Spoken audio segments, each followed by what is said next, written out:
नमस्कार मित्रों, हमारी सीरीज चली एपिसोड नंबर 16 की, जिसमें हम बात कर रहे हैं भृगु संहिता की। भृगु संहिता के अंतर्गत आज हम बात करने जा रहे हैं मीन लग्न के द्वादश भाव में मंगल स्थित हो तो उसके क्या फलादेश होंगे। प्रथम भाव में 12 नंबर का मतलब होता है मीन लग्न, और मीन लग्न में मंगल द्वितीय भाव और नवम भाव, इन दोनों भावों का स्वामी होता है। देखिए, जब कभी भी मंगल द्वादश भाव में स्थित हो जाता है तो यह नकारात्मक फल ही प्रदान करने वाला बन जाता है, क्योंकि हमने बात करी थी कि द्वादश भाव एक पृथकतावादी भाव होता है। कुंडली का त्रिक स्थान होता है। त्रिक स्थान का मतलब 6, 8 और 12, ये तीनों ही भाव त्रिक भाव होते हैं। हम बात कर चुके हैं जब हमने भावों के सिद्धांत पर आपसे चर्चा करी थी। ये तीनों ही भाव त्रिक भाव होते हैं और इनके स्वामी नकारात्मक फल प्रदान करने वाले होते हैं। इनमें बैठे ग्रह भी नकारात्मक फल प्रदान करने वाले होते हैं। तो यहाँ पर मंगल एक पृथकतावादी भाव में स्थित हो रहा है, एक नकारात्मक भाव में स्थित हो रहा है, कुंडली के त्रिक भाव में स्थित हो रहा है। तो यहाँ पर मंगल नकारात्मक फल प्रदान करने वाला बन जाता है। मंगल एक क्रूर ग्रह भी होता है, तो अपने क्रूरत्व को ये द्वादश भाव को प्रदान कर देने वाला हो जाएगा। तो द्वादश भाव से संबंधित जो भी कंटेंट्स हैं, जैसे विदेश यात्राओं का कारक होता है, रात की नींद का कारक होता है, भोग का कारक होता है, व्यय का और हानियों का कारक होता है, तो इन सभी के सापेक्ष व्यक्ति को नकारात्मक फल प्रदान करने वाला ये मंगल बन जाता है। यदि हम द्वितीय भाव के सापेक्ष बात करते हैं, द्वितीय भाव का स्वामी अपने स्थान से एकादश भाव पर और कुंडली के व्यय स्थान में स्थित हो रहा है, तो इसमें इसकी व्यक्ति के सेविंग को नहीं होने देता। अच्छा, इसमें एक खास बात और होती है, व्यक्ति शनै शनै धीरे धीरे जब अच्छी सेविंग कर लेता है तो वह सेविंग उसकी ऑल ऑफ सडन और एक बड़े अमाउंट में खर्च हो जाती है, इकट्ठी खर्च हो जाती है। तो यहाँ पर मंगल द्वितीय भाव के सापेक्ष बेहतर फल प्रदान नहीं करता है। द्वितीय भाव होता है धन का, द्वितीय भाव होता है कुटुंब का, और द्वितीय भाव होता है ससुराल का भी। तो ऐसी स्थिति में कुटुंब और ससुराल से भी व्यक्ति के संबंध बहुत मधुर नहीं रहते, एक सामान्य संबंध ही यह प्रदान करने वाला होता है। यदि हम नवम भाव के सापेक्ष देखते हैं, नवम भाव का स्वामी अपने स्थान से चतुर्थ स्थान और कुंडली के द्वादश स्थान में स्थित हो रहा है। भाग्य भाव का स्वामी व्यय स्थान में जा रहा है, हालांकि यह व्यक्ति को भाग्यशाली भी बना देने वाला होता है। हमने पहली बात कर रही थी, व्यय स्थान जो होता है खर्चे का स्थान होता है, भाग्य भाव जो होता है व्यक्ति के जीवन को सरल कर देने वाला भाव होता है। तो जब कभी भी भाग्य भाव का स्वामी व्यय स्थान में जाता है तो व्यक्ति को कुछ भाग्यशाली भी बना देने वाला हो जाता है, कुछ इफेक्टिव रिजल्ट्स इसके आने लगते हैं। लेकिन व्यक्ति को संघर्ष तो अवश्य करना पड़ेगा, क्योंकि यहाँ पर द्वादश भाव एक त्रिक भाव भी होता है। तो बड़े संघर्ष के बाद, लंबे संघर्ष के बाद व्यक्ति को उच्च सफलता प्राप्त हो जाती है। मंगल की महादशा और अंतर्दशा में व्यक्ति को भाग्य के सापेक्ष बेहतर फल प्राप्त होते हैं। हालांकि यही जो समय होगा व्यक्ति के संघर्ष वाला भी समय होता है। 28 साल की उम्र तक व्यक्ति को विशेष रूप से संघर्ष करना ही पड़ेगा।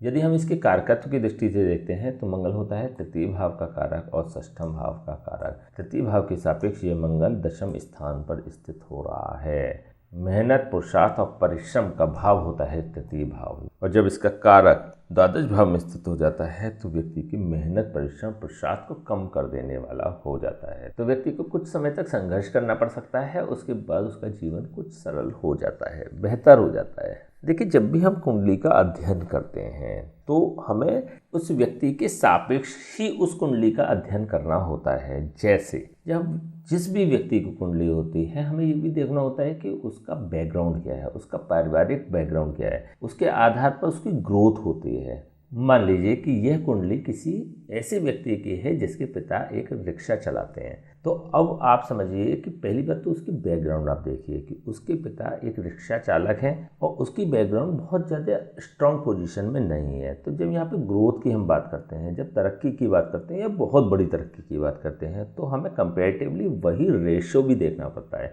कि पढ़ लिख के वो बच्चा यदि इंजीनियर बन जाता है, पढ़ लिख के बच्चा यदि वो डॉक्टर बन जाता है, ये तो अपने आप में बहुत बड़ी उपलब्धि हो जाती है, पहली बात।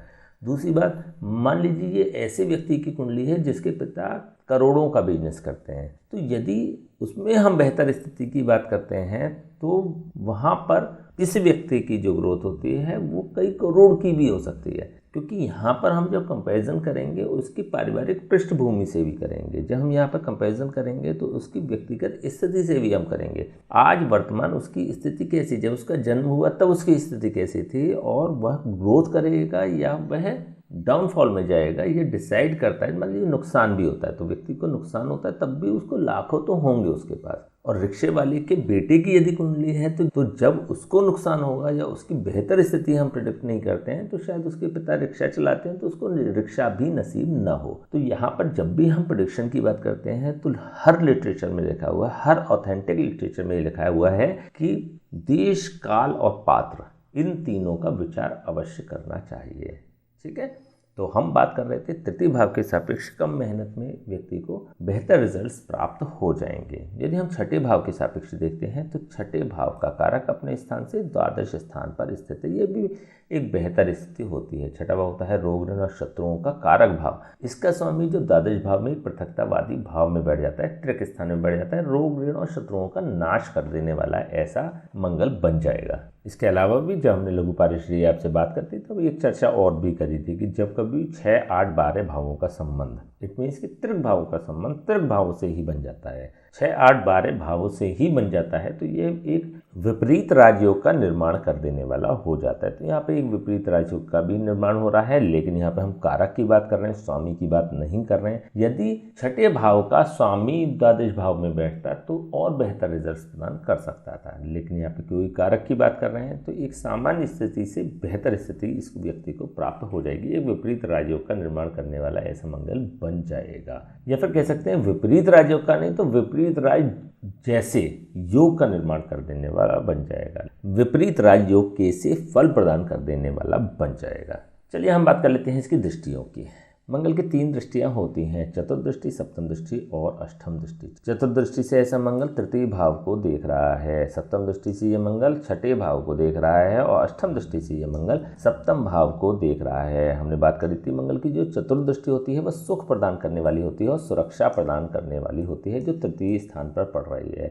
व्यक्ति को मेहनत, परिश्रम, साहस और संघर्ष के सापेक्ष सुख प्रदान करते रहने वाली ऐसी दृष्टि होती है। देखिए संघर्ष तो होगा लेकिन उच्च सफलता भी प्रदान कर देने वाला ऐसा मंगल जरूर बनेगा। तो यहाँ पर तृतीय भाव के सापेक्ष ये बेहतर फल प्रदान करने वाला बन रहा है, पहली बात। दूसरी बात देखिए तृतीय जो स्थान होता है ना वो छोटे भाई या छोटे बहन का भी होता है, तो ऐसे लोग अपने छोटे भाई और छोटी बहन को भी बहुत ज़्यादा प्रोटेक्ट करने वाले होते हैं, बहुत केयर करने वाले होते हैं, उनका ध्यान रखने वाले होते हैं, उनको उनका टारगेट को अचीव कराने में बहुत बड़ी भूमिका ऐसे लोगों की होती है। ऐसे लोग जोशीले स्वभाव के भी होते हैं। देखिए तृतीय भाव जीवन शक्ति का कारक भाव होता है, मंगल भी ऊर्जा का कारक भाव होता है। तो जब मंगल की दृष्टि तृतीय स्थान पर पड़ती है तो ऐसे व्यक्ति को जिद्दी भी बना देने वाली होती है, एंथुजियास्टिक बना देने वाली होती है, एनर्जेटिक बना देने वाली होती है, और ऐसे लोग अपने लक्ष्य को प्राप्त करने के लिए हमेशा डेडिकेटेड रहते हैं। तो इस परिप्रेक्ष्य में भी ये मंगल बहुत अच्छी भूमिका निभा रहा है।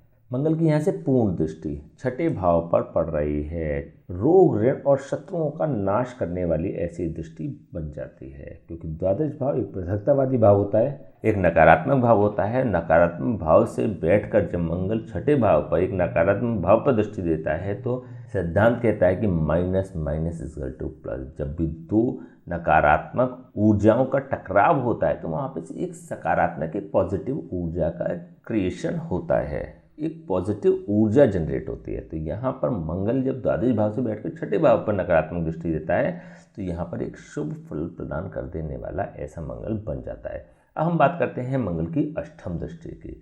हमने बात करी थी कि मंगल की अष्टम दृष्टि विध्वंसकारी दृष्टि होती है, नकारात्मक दृष्टि होती है, रुकावट तो ये पैदा करने वाली दृष्टि होती है, परेशान करने वाली दृष्टि होती है, जो कि सप्तम भाव पर पड़ रही है, वैवाहिक जीवन के भाव पर पड़ रही है, जीवन साथी के भाव पर पड़ रही है। और यहाँ पर मंगल अपने शत्रु बुध की राशि को भी देख रहा है। देखिए यहाँ पे वैवाहिक जीवन की यदि बात करें तो वह बेहतर नहीं होगा। ये देखिए द्वादश भाव का मंगल मांगलिक योग भी बना देने वाला होता है। हमने बात करी थी कि 1, 4, 7, 8 और 12 इन 5 भावों में मंगल जब भी स्थित होगा, 1, 4, 7, 8 और 12 इन पांचों भावों में जब कभी भी मंगल स्थित हो जाता है तो वह मांगलिक योग का निर्माण कर देने वाला होता है। यहाँ पर मंगल द्वादश भाव में बैठकर, एक पृथकता वाली भाव में बैठकर एक क्रूर ग्रह जब सप्तम भाव पर दृष्टि देता है तो यहाँ पर व्यक्ति के जीवन साथी से टकराव की स्थिति पैदा कर देने वाला ऐसा मंगल होता है। वैचारिक मतभेद करा देने वाला होता है। नकारात्मक फल प्रदान कर देने वाला ऐसा मंगल बन जाता है। व्यक्ति का जो जीवन साथी होता है उसमें मंगल के नकारात्मक गुण प्रदान करने वाला बन जाता है। व्यक्ति के जीवन साथी को मंगल के नकारात्मक गुण प्रदान करने वाला हो जाता है। मंगल होता है शूरता, वीरता, पराक्रम, आक्रामकता, धीरज और गंभीरता का कारक ग्रह। ये सभी कंटेंट्स व्यक्ति के जीवन साथी को नकारात्मक प्राप्त होते हैं। यहाँ पर व्यक्ति का जीवन साथी क्रोधी स्वभाव का हो सकता है, फैटल्ड हो सकता है, ऑफेंसिव हो सकता है, आक्रामक हो सकता है। तो ओवरऑल यदि देखें तो व्यक्ति का वैवाहिक जीवन सुखद दिखाई नहीं देता है। तो ऐसे में इसके उपाय की अत्यंत आवश्यकता हो जाती है। क्या उपाय हो सकते हैं? देखिए, पहली बात तो हमें ये देखना है कि यह द्वितीय स्थान और नवम स्थान 2 स्थानों का स्वामी हो रहा है। भाग्य स्थान का स्वामी होकर मंगल द्वादश भाव में बैठ रहा है तो शुभ फल भी प्रदान करने वाला हो रहा है। और यहाँ पर क्योंकि सप्तम भाव के सापेक्ष नकारात्मक फल प्रदान कर रहा है तो हमें कोई ऐसा उपाय करना चाहिए जिसको करने के पश्चात इसके सकारात्मक फल बढ़ जाएं और नकारात्मक फल कम हो जाएं। तो ऐसे में किसी ब्राह्मण से तो इसके जाप हवन समय समय पर कराते रहें, विशेष रूप से तब जब आप मंगल की महादशा अंतर्दशा होकर गुजर रहे हैं। मंगल की महादशा अथवा अंतर्दशा से होकर आप गुजर रहे हैं, पहली चीज। दूसरी बात, प्रत्येक मंगलवार सुंदरकांड का आपको पाठ भी करना चाहिए जिससे कि इसके सकारात्मक फल बढ़ेंगे और नकारात्मक फल कम हो जाएंगे। मंगलवार के दिन बंदरों को भुने हुए चने खिलाएं।